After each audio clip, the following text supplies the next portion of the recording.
Tá sem Bíblia aí? Não. Aqui.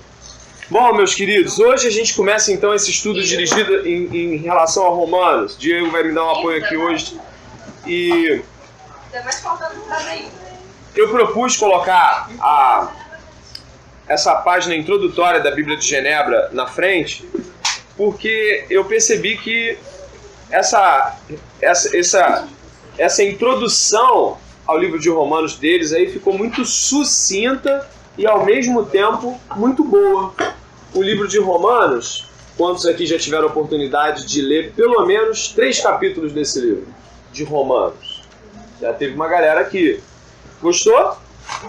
Existem capítulos preferidos aqui? Levanta a mão aí. Capítulo 1, 2, capítulo 8, 3, 4. Ninguém gosta do 4, hein? 9, 5, 6, Agora.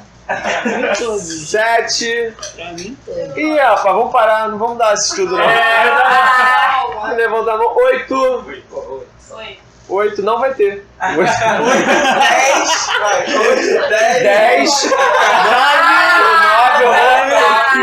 Vou trazer o caminho da graça. 9. 10. 8, 9, 10, 11. 12. 13. 14. 15. 16. 17. Não tem 16. Não, do 12 em diante é prático, então ninguém quer. Ninguém quer, só quer teoria. Bom, esse livro fez muita diferença para mim. O trecho que mais foi importante para mim ouvir sobre Romanos foi a parte onde o próprio livro de Romanos vai citar Salmos, onde diz que não há um justo, nenhum sequer, ninguém que faça o bem, todos igualmente se fizerem inúteis. Esse trecho do capítulo 3 fez muita diferença no meu coração, e também o capítulo 7, onde aquela famosa frase do capítulo 7, o bem que quero, esse eu não faço, mas o mal que quero, esse faço. Essa frase, apesar de poder ser interpretada talvez de uma maneira até às vezes pessoal, tem gente que acha que é Paulo, tem gente que acha que Paulo está quase que recitando ali algo, não é Paulo, mas é Paulo falando de um ser humano, né? Falando da raça humana. Cara, isso fez muita diferença pra mim, porque muitas vezes eu quis fazer o bem aqui, cognitivamente eu entendi o bem, mas eu não conseguia praticar o bem. Eu acho que o capítulo 7 de Romanos me marcou muito também. Hoje nós vamos fazer uma introdução a Romanos e vamos trabalhar o capítulo 1, né? O Diego, ele tem estudado esse capítulo 1 muitas vezes, ele vai me ajudar. Então assim que ele tiver algo aí, Diego, você fala comigo pra eu parar de falar que eu sou tagarela. Eu gostaria que os irmãos pudessem ir nas suas folhas e dessem uma olhada comigo, porque essa exposição histórica que tem na folha aqui, eu não vou ficar lendo ela, mas ela vai trazer algumas das informações que eu vou te dar. O livro de Romanos é muito importante, sim, é muito importante. Alguns dizem que ele é a condensação do Evangelho. Tudo aquilo que você entende como Evangelho pode ser encontrado no livro de Romanos. Eu talvez não fosse tão exagerado, até porque passagens como Pai Nosso, Sermão do Monte, ou então Mateus capítulo 23, 24, 25, são assim, não tem como... Mas em termos de evangelho, a explicação do evangelho, o homem se corrompe, Deus salva o homem. O evangelho, eu acho que você encontra sim em Romanos, sem dúvida absoluta de que vai entender o evangelho em Romanos. O capítulo 1, que é o que vamos tentar abordar hoje aqui, não vamos fazer nada com pressa, vamos até onde conseguimos ir. Antes de falar do capítulo 1, o livro de Romanos ele foi escrito mais ou menos no ano entre 52 e 54. Nesse tempo, Paulo estava em Corinto, provavelmente, escrevendo essa carta, fazendo um intercâmbio com os romanos. Paulo não havia pisado em Roma, tal como Pedro, ou talvez os apóstolos também. A igreja romana não tem indícios de ter sido fundada por nenhum dos apóstolos. Então, ela é uma igreja que nasce de uma relação de troca de informações. Provavelmente no Pentecoste você talvez encontrasse romanos que viriam a ser compartilhadores daquilo que é o Evangelho. Não sabemos exatamente como surgiu a igreja de Romanos, mas sabemos que ela é anterior à estada de Paulo lá e talvez a possível estada de Pedro lá também. Ela também o livro de Romanos é um livro que discursa para pelo menos 3 públicos diferentes. Você vai ver ao longo do livro 3 núcleos de discussão diferentes. E às vezes Paulo fala para os 3 de formas específicas. Então você tem os gregos, você tem os judeus e você tem os gentios, que é uma forma mais abrangente de falar que quem está fora da aliança judaica. Nesses 3 pontos você encontra algo muito curioso, que eu gostaria que os irmãos pudessem ver comigo, já que é uma introdução do capítulo, no capítulo 16. Se vocês puderem ir comigo no capítulo 16, vão ver uma coisa muito interessante, que talvez não tenha sido observada pelos irmãos. Os gregos e os gentios. Os gregos já não eram considerados gentios, não? O grego era gentil, mas a expressão gentil é um pouco mais abrangente, né? Ela envolveria qualquer tipo de bárbaro, qualquer tipo de fora da aliança, né? Não sei se ficou claro. O capítulo 16 ele tem algo muito interessante. E obrigado por ter ajudado aí, Diego, para dissolver isso também. O capítulo 16, quem pode ler o verso 5 vai encontrar algo muito interessante sobre essa fala dos discursos. Dá uma olhada no capítulo 16 de Romanos, verso 5. Capítulo 16, verso 5. Dá uma olhada aí. Achou? Pode ler. Saudai. Pode falar. Pode ler. 16, 5. Saudar igualmente a igreja que se reúne na casa deles. Então tem uma igreja que se reuniu na casa de Priscila e Áquila. Então está pedindo saudações para essa igreja que se reúne na casa de Priscila e Áquila. Dá uma olhada no verso, né? Vou dar a chance ao Vitor de se recuperar aí desse fiasco que foi essa. Tô brincando. Verso 14, Vitor, lê aí pra gente. Saudai. Jesus, hein? Assíncreto, não sei como é que fala. Assíncreto.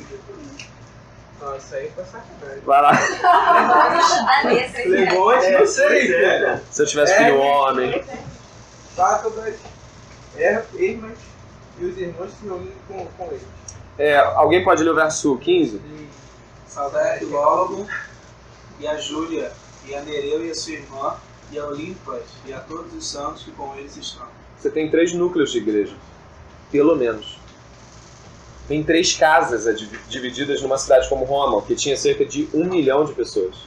Então, Roma no século I tinha 1 milhão de pessoas, sendo 600 mil desempregados. Não sei se você já tinha percebido, mas é um versículo que a gente deixa para lá pro final. Então tem 3 casas aqui. Aí já vem um cara, tá vendo reunião em célula. Não é isso. O irmão já puxa para reunião em célula. Não é reunião em célula.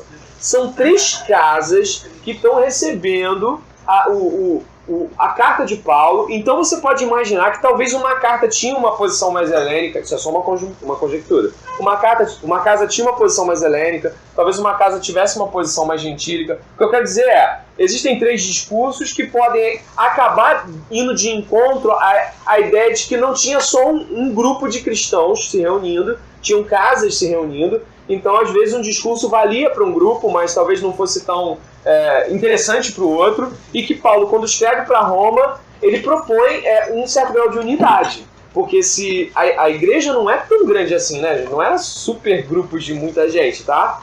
Você tinha núcleos com 50 pessoas, 30, 25, 70, dependendo da cidade, às vezes mais.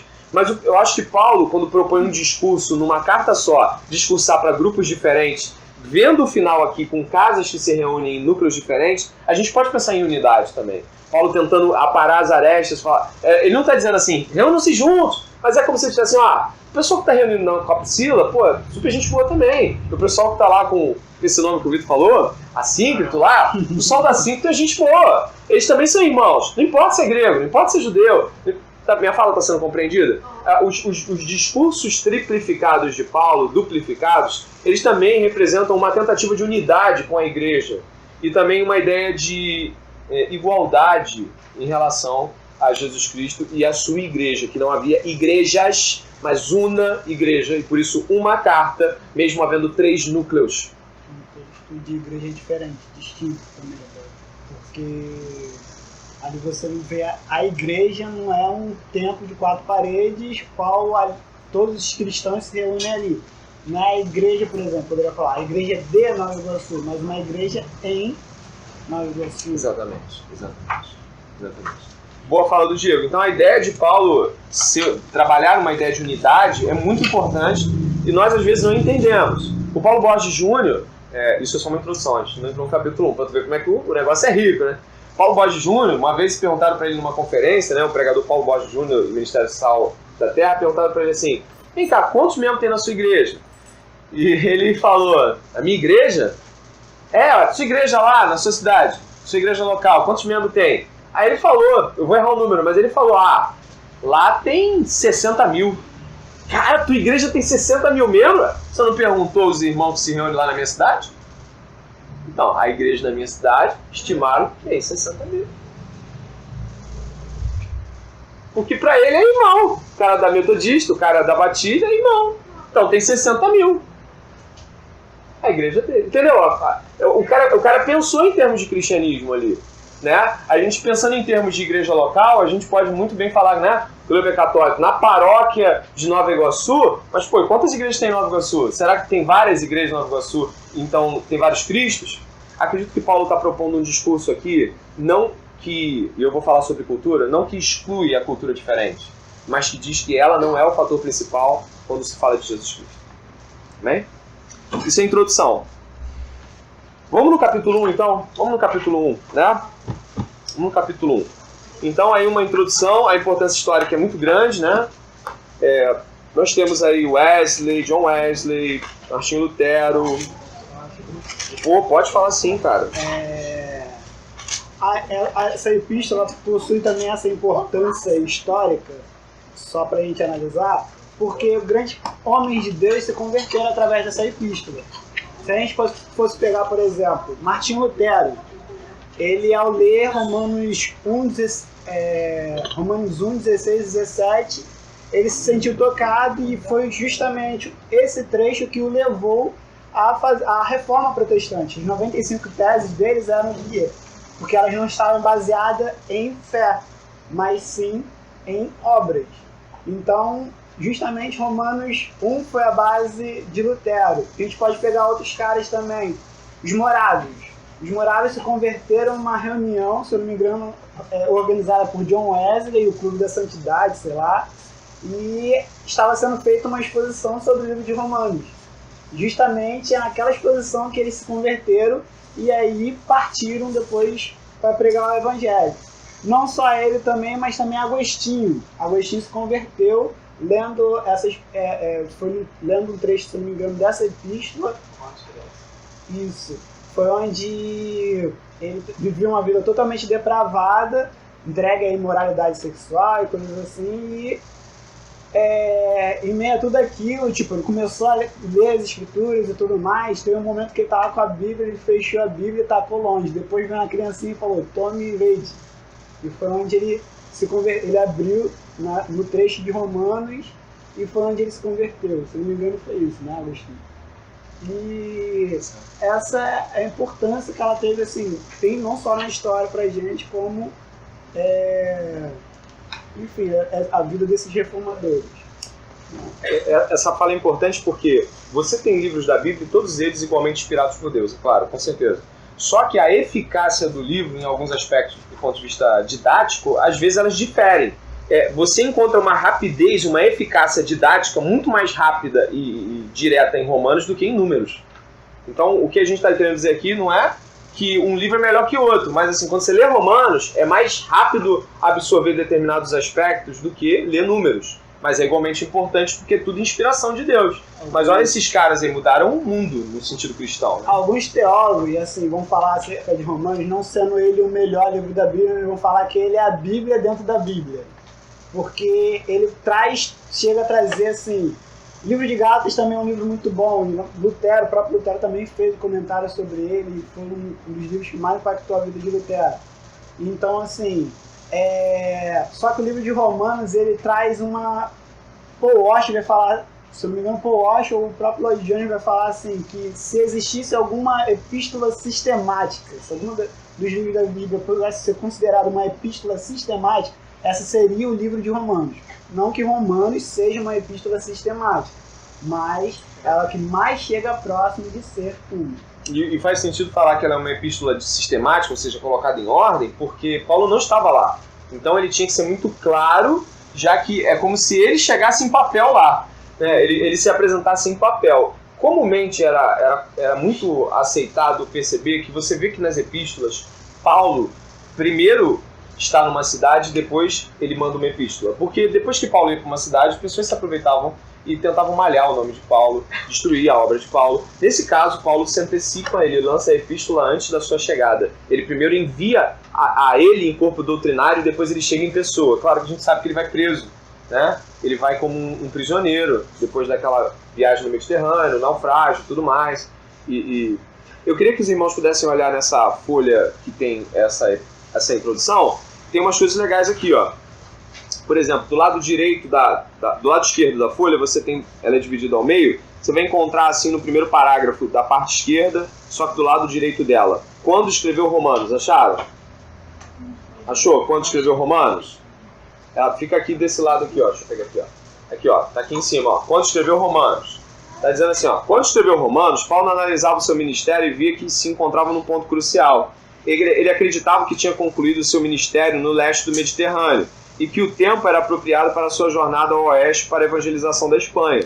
Esperava visitar os cristãos romanos no caminho, realizando um projeto de longa data e talvez ganhasse a ajuda deles com a igreja de apoio. Paulo, inclusive, no capítulo 2, vai falar que esse é o meu evangelho. Paulo, quando fala meu evangelho, ele não quer falar que o evangelho dele é o evangelho e o evangelho de Pedro é outro. Mas é que ele quer dizer que, eu acho que algumas falas de Paulo deixam isso claro, né? Já não sou eu mais quem vive, mas Cristo vive em mim. Paulo está tão entrelaçado com essa ideia, né? O mensageiro naquela época, um mensageiro que falava, não um mensageiro de cartas, de entregar uma carta, mas um mensageiro que falava, ele estava sempre comprometido com a fala dele. Era comum que alguém que dava uma mensagem estivesse imbuído porque tinha um compromisso com a mensagem. Você vê que Paulo envia Timóteo, que parece que Timóteo representa Paulo em sua própria pessoa. Tito também parece representar Paulo na sua própria pessoa. Então Paulo fez uma carta muito minuciosa, a carta é muito cuidadosa. A gente não pode nem dizer que ela foi escrita de uma vez só, assim, tipo, escrita e tá bom. Acredito que ela é tão bem costurada. Para mim, de Paulo é a mais bem costurada, né? Eu acho que a ideia de Romanos é uma ideia muito, muito clara. Então eu posso pensar que talvez possa ter havido uma revisão de texto do próprio Paulo. Escreveu, mas deixa eu olhar de novo para ver se está tudo no lugar. É só uma conjectura, não está escrito, é só uma suposição, não é para ser pregado como algo como verdade, é uma sugestão de pensamento. Capítulo 1, verso 1. Paulo, servo de Jesus Cristo, chamado para ser apóstolo, separado para o Evangelho de Deus, ao qual foi, por Deus, outrora prometido por intermédio de seus profetas nas Sagradas Escrituras, com respeito a seu filho, o qual, segundo a carne, veio da descendência de Davi, e foi designado Filho de Deus com poder, segundo o Espírito de Santidade, pela ressurreição dos mortos. A saber, Jesus Cristo, nosso Senhor, por intermédio de quem viemos a receber graça e apostolado, por amor de seu nome, para a obediência por fé entre todos os gentios, de cujo número sois também vós, chamados para seres de Jesus Cristo. A todos os amados de Deus que estáis em Roma, chamados para seres santos, graça a vós outros e paz da parte de Deus, nosso Pai, e do nosso Senhor Jesus Cristo. Vou destrinchar o verso 1, muitos já sabem, já tiveram a oportunidade de a gente discutir sobre o verso 1. Paulo é um nome aproximado do nome original dele, né? O nome dele era Saulo. Ele nasceu da cidade de Tarso, que era uma cidade comercial, uma cidade extremamente bem feita, não sei se você sabe disso, mas a cidade de Tarso era uma cidade planejada. Sabe Brasília? Brasília, porque não existia Brasília, Brasília foi feita, pensada e planejada. Tarso também. Tarso não existia, os romanos construíram Tarso todinha, milimetricamente. Provavelmente os pais de Paulo eles foram morar nessa cidade com a intenção de ocupar esse espaço planejado. Por isso Paulo era um cidadão romano de nascimento. Provavelmente essa cidade, esse contexto todo que ele viveu era um contexto urbano, muito bem pensado, muito bem articulado, mesmo ele tendo uma educação judaica aos pés de Gamaliel. Paulo não é o nome original, o nome dele é Saulo. O nome de Saulo, entre outras significações, encontrei o chamado, escolhido, o enviado, alguma coisa desse tipo. Mas Paulo não, Paulo é pequeno. Então a ideia de um nome tão diferente para ele mesmo pode no mínimo ser uma sugestão para a gente pensar sobre por que um cara que se chamava Saulo, o grande, o esperado, escolhido, chamado, enviado, ele vai passar a se permitir ser chamado de Paulo. Não é só uma mudança de S por P pra gente, é uma mudança de significado. Todo mundo aqui sabe muito bem que ninguém muda de nome na Bíblia porque acha nome bonito. Eu tenho um aluno que é Cauã, Cauê, Cauá, e aí tu vai perguntar pro cara assim, vem cá, por que você tem esse nome?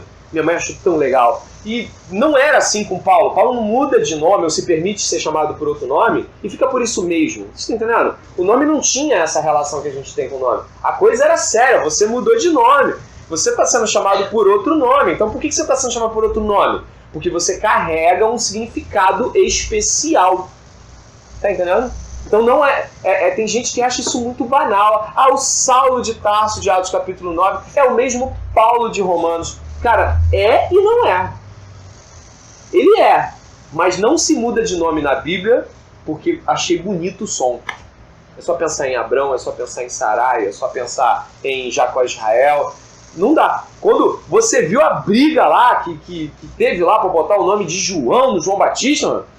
Fala, não tem João na nossa família, mas é João. Mandaram falar que é João, vai fechar que é João. Então, assim, não é uma coisa assim de discussão mínima. Paulo, o pequeno. Saulo, o enviado grande escolhido, chamado o cara. O cara virou o pequeno. Né? Servo de Jesus Cristo, quando Jesus Cristo vem antes de Cristo, é sinal que aquela comunidade entendia que Jesus ela precisava entender, ou ela entendia que Jesus era homem, ou ela precisava entender melhor que Jesus era homem.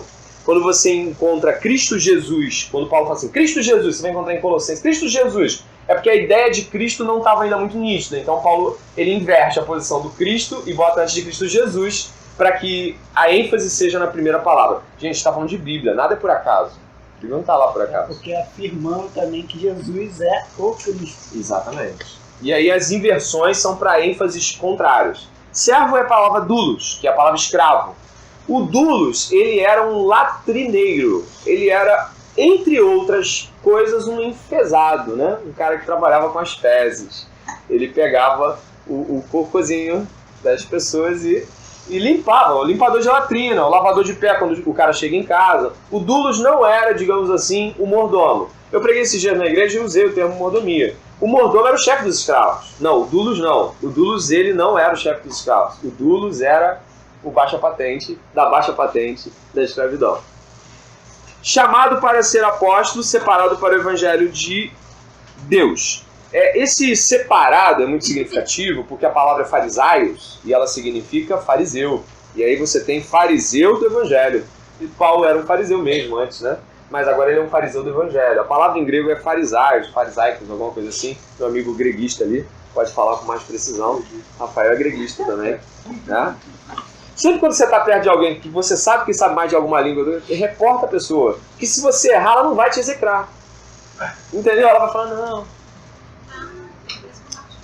Marcos faz direto. Não, que o André pode falar isso com mais propriedade. É que se ele errar, Marcos sabe que se ele errar, isso fica mais perdoável. Eu falo assim, gente, mas a Samara trabalha com isso. Aí a Samara que ia me furar, não fura mais.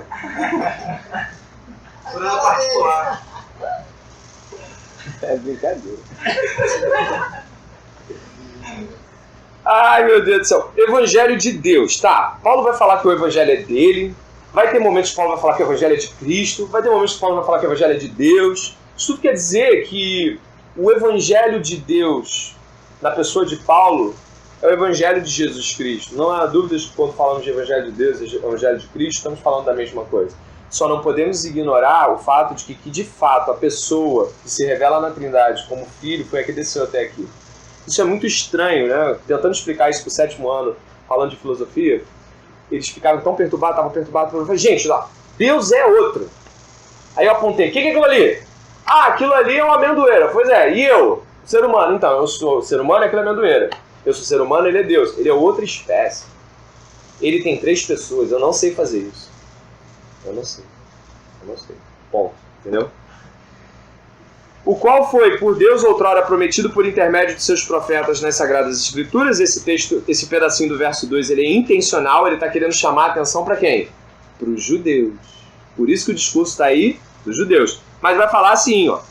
Com respeito a seu filho, o qual segundo a carne veio da descendência de Davi, ainda judeu, e foi designado filho de Deus. O grego, o helênico, entendia muito bem filho de Deus. Todo mundo sabe aqui, e os Percy Jackson da vida aí, sabe muito bem que os deuses e semideuses não era uma cultura estranha para os gregos e romanos. Eles entendiam a ideia de divindade. Então o texto aqui está dividido entre uma fala para os judeus e uma fala para os gregos. É assim que João faz, né? No princípio era o verbo estava com Deus, o verbo era Deus. Aí vai falar no princípio era o arqué, né? O arqué é o antes de todas as coisas, era o logos. O arqué remonta ao Bereshit, e o Bereshit é aquela ideia de quê? No princípio Deus criou. Então quando João, capítulo 1, vai falar disso, ele vai falar dos dois. João joga nos dois times ali. Ele ganha todo mundo, só que depois ele ferra tudo. Vai falar que o verbo se fez carne e habitou entre nós. Aí ele desgraça tudo, quem tinha que crer, creu, quem não tinha que não crer, não creu. Tá? Vamos lá. Vai dizer assim, com respeito a seu filho, qual foi segundo a carne, veio da descendência de Davi. e foi designado Filho de Deus com poder, segundo o Espírito de Santidade da ressurreição dos mortos. John Piper vai falar que existe aqui uma grande loucura. Ele vai falar isso no seu estudo de Romanos. Ele vai falar que você falar que existe um Espírito de Santidade através de uma ressurreição de mortos é muito estranho. Porque John Piper vai falar o seguinte, o judeu, ele cria que a questão do morto era uma questão de impureza, não podia nem tocar no morto. Não é? Não é que nem tua mãe, não. Roupa de cemitério, bota ali. Não é isso, não. Não é assim. Era mais sério, ficava dias. Tocou no morto, ficava dias assim. Você era o Dalet da parada, né? Depois você ficava um tempo intocável. Então, quando Paulo está falando, colocando a mesma frase, santidade e mortos, ele está juntando coisas não conciliáveis. Ele está botando santidade, que é uma coisa assim, tipo, de pureza sacrifício, pureza cerimonial, né? A palavra é Hagnos ali, e ele vai falar de mortos. Ele vai juntar na mesma frase, vai falar o seguinte, que o Espírito de Santidade ele atuou através da ressurreição de um morto. Juntou ali a loucura. E outra coisa, mas de ressurreição, o grego não gostava disso não. O grego gostava do corpo separado do espírito. O espírito elevado, o corpo é banal, sujo. Por isso que Paulo vai lutar contra as orgias, né? Tem hora que Paulo vai falar assim, pelo amor de Deus, que o pastor seja um homem de uma mulher só. Imagina a safadeza no meio da igreja. Isso aqui é minha, isso aqui é minha, isso aqui é minha. Várias mulheres. Então, porque o grego ele não tinha essa noção de que, ter várias mulheres, a gente tem que usar o corpo mesmo, né? Porque o corpo, pelo menos, né, que dê prazer, né? Já que é sujo. Meu corpo me jegue. Aí tem a Norma Brega. Não, desculpa, a Norma Braga. Meu corpo, minhas regras. Vamos lá. Quer falar alguma coisa? Não quer falar nada. Quer perguntar alguma coisa? Porque eu não vou falar tudo, não dá tempo de falar tudo. Alguma palavra, assim. Porque aí, de repente, você vai falar, e essa palavra aqui, tem algum sentido? Eu vou falar, não tem, vamos seguir. Porque, de repente, não tem sentido nenhum perguntar isso, mas... Quer perguntar alguma coisa aí? A palavra poder aqui é dínamos. Dínamos é uma palavra muito interessante. Inclusive, ela gera a palavra dinâmica. A palavra dínamos em poder aqui quer dizer um poder, mas é um poder dinâmico. Tanto é que a palavra poder, ressurreição, morte, santidade, está tudo no mesmo lugar. Então, existe um dinamismo envolvendo esse poder que ele consegue conciliar a santidade com a própria morte. Né? Não é só um poder, mas é um poder dinâmico. Segundo o Espírito de Santidade pela ressurreição dos mortos, a saber, Jesus Cristo, nosso Senhor, por intermédio de quem viemos a receber graça e apostolado por amor de seu nome, para a obediência por fé entre os gentios. Paulo coloca tanta informação numa frase que às vezes dá raiva do Paulo. Porque ele não deixa você ficar feliz com palavras simples. Vai juntando. Né? Está dizendo que por meio desse morto ressurreto, santo, desse santo ressurreto, recebemos a graça e o apostolado por seu nome, para a obediência por fé. A ideia de uma obediência por fé é muito estranha, porque a obediência no judaísmo sempre esteve atrelada ao interesse de uma vida próspera, de uma vida serena. O judeu, ele tinha a obediência por autoestima, mas ele tinha um interesse nessa obediência. Era como se fosse assim, ele queria que a obediência desse seus frutos. Eu estava conversando com o Arthur agora há pouco ali, que nós temos muita impaciência, né? Nós queremos que a nossa vida cristã seja frutífera. Só esquecemos que as árvores não dão frutos assim que são plantadas. Aí você bota uma semente, aí você rega, no outro dia não tem nem folha, não tem nem caulezinho, né? Tá pensando o quê? Que tudo é feijão no algodão? Não, nem tudo é feijão no algodão. Nem tudo é feijão no algodão. Inclusive, nem o meu feijão e o meu algodão funcionam muito bem. Mas aí o que aconteceu é que você planta. Aí você olha no outro dia, vai lá ver. Nada. Vai lá ver. Nada. Ih, saiu uma folha. Capim, não era aquela. Aí subiu outra. Aí você vai vendo crescer. Aquilo para virar uma árvore não leva um tempo, irmãos? Leva muito tempo. Então quando a gente fala de obediência por fé, podemos pensar que a fé, essa fé que a gente encontra em Hebreus, é uma fé que nem sempre gerou frutos visíveis. Os caras muitos lutaram, perderam a cabeça, o corpo, a vida, pra gente hoje aqui poder desfrutar de uma relação com Deus mais plena, mais convicta, mais cheia de exemplos. Talvez muitas coisas das quais você vai pleitear na sua vida cristã, quem vai se aproveitar disso são seus filhos. É só a gente pensar, por exemplo, em termos de Davi. Davi teve um sonho lá, teve uma visão, foi numa igreja pentecostal, encontrou um tempo. Deus, eu preciso dar um tempo para ti. Aí chegou, o que Natan fez? A primeira palavra de Natan foi o quê? Faz tudo conforme o teu coração. Natan foi conversar com Deus, voltou falando, Davi, não faz nada conforme o teu coração. Deus falou, tu é um homem de sangue, tu não vai poder mexer nesse negócio, deixa pro teu filho, que teu filho edifica isso. O que mais me chama a atenção é que Davi não viu o templo. E me chama mais atenção ainda Davi ter feito de tudo para que o filho dele pudesse fazer o templo, mesmo se o templo passou a ser conhecido como templo de... E não templo de Davi, mas quem teve a ideia foi Davi, quem botou dinheiro pessoal foi Davi, Davi tirou dos seus tijolos pessoais. Então, às vezes, nós tentamos plantar, por exemplo, estamos plantando a Comunical da noite. É uma pedreira. É pedreira vir de tarde, é pedreira vir de noite. Mas, cara, em vez de estar plantando pro futuro, para que, de repente, mais pra frente, a gente possa ter um trabalho onde pessoas possam vir de outros lugares, né? Como eu falei pro Igor, né? Um pastor agradecendo a aula de Wesley que tivemos aqui sobre John Wesley, estávamos falando sobre homens de Deus na fé, e esse pastor de outro estado agradecendo pela lição de Wesley. Ontem recebi... Conhece a Paula Daiane aqui? Ela já sentou com a gente aqui, não é a Paula Daiane? Eu só não lembro assim direto qual era o caminho que ela tinha. Ela vai ouvir essa... Então ela... Irmão, eu posso usar os estudos na minha igreja? Entendeu? Então é legal, né? Tu falou comigo também de usar um pouco do trabalho, né? Então assim, são sementes. Sabe-se lá quando esse troço vai germinar. A gente só não pode parar de jogar a semente. Né? E o semeador jogava olhando para frente, mas ele jogava a semente para trás. Por isso que uma caía no caminho, outra caía do lado do caminho, porque ele não via. Ele só fazia o ato. Eu acho que se ele jogasse diretamente, ele poderia cobrar mais do chão que ele jogou. Mas quando você joga para trás, você não pode exigir muita coisa. Caiu, pelo menos eu joguei. Eu acredito que estamos plantando uma semente aqui na vida de cada um de vocês e que isso vai germinar em outros estudos bíblicos, em plantações de outros estudos bíblicos por aí, entendeu? Eu creio que Deus possa estar fazendo isso com o coração de vocês. Mas a gente tem que ter certeza de que a nossa obediência não é por interesse, é por... né? Certeza naquilo que não se vê, mas tem plena convicção pelo fato. E aí ele vai fazer uma junção, ele já falou dos judeus ali no verso 2, 3 e 4, mas agora ele vai falar que os gentios também estão co-participantes dessa fé, verso 5. E o verso 6 diz assim, de cujo número sois também vós chamados para seres Jesus Cristo. Então ele junta aí judeus no discurso primeiro, gentios no segundo discurso. A todos os amados de Deus que estáis em Roma, chamados para seres santos, graça a vós, outros e paz da parte de Deus, nosso Pai, e do nosso Senhor Jesus Cristo. Algumas pessoas acusam erradamente Paulo de ser um dicotomista, um camarada que não... dicotomista não, um camarada assim, a nível de trindade, não é trindade, deidade dupla, como é que seria? Dualidade divina, de que ele não fala muito do Espírito Santo enquanto pessoa, mas eu discordo disso. Inclusive ele diz que o Espírito Santo o impediu de passar de um lado para o outro. Mas é porque Paulo sempre usa essa expressão, Deus e o Pai e o Senhor Jesus Cristo. E Paulo tem esse costume de mencionar os dois dentro de uma jogada de frase, assim. Mas é porque Paulo está sempre tentando fazer um discurso uno. Eu queria que os irmãos pudessem pensar em Paulo como um pacificador de culturas. Quando ele fala Deus Pai, ele se dirige para os judeus e os judeus entendem quem ele está falando. Quando ele fala Senhor Jesus Cristo, a aplicação mais direta aos gentios fica também a ideia de Senhor Jesus Cristo que é um filho.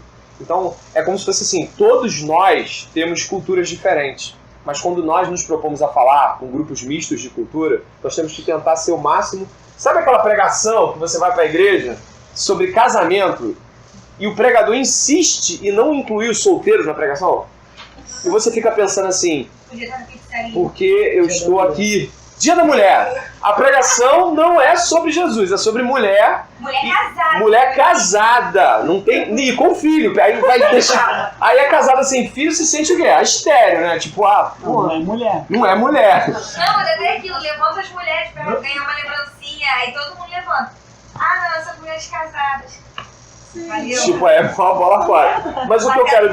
Aí eu senti um recalque, né? Depois irmãos de oração trabalham na vida dele. Eu percebo, irmãos, não sei se vocês estão dizendo a mesma coisa que eu, mas Paulo é um pacificador de discurso. Ele está tentando sempre. Graça e paz. O que é graça e paz? Charias e shalom, né? Sharia, pro grego, né? Uma questão mais espírito, mais... E o shalom, né? Mais pro hebraico. Também tem outra definição também para esse graça e paz de Paulo, que no sentido de que não há nada mais que Paulo pudesse desejar àquela igreja do que além de graça e paz. Porque o que é graça?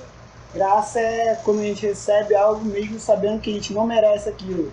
E o que é paz? É ter a tranquilidade que aquilo dali está vindo de quem? De Deus. Então, a paz também de que se aquilo vem de Deus, quem é que vai poder tirar de mim? Excelente. Somente Deus pode tirar de mim. E se é nele que eu estou, se é a graça dele que está sobre mim, então não tem ao que temer. Então, graça e paz seria tipo...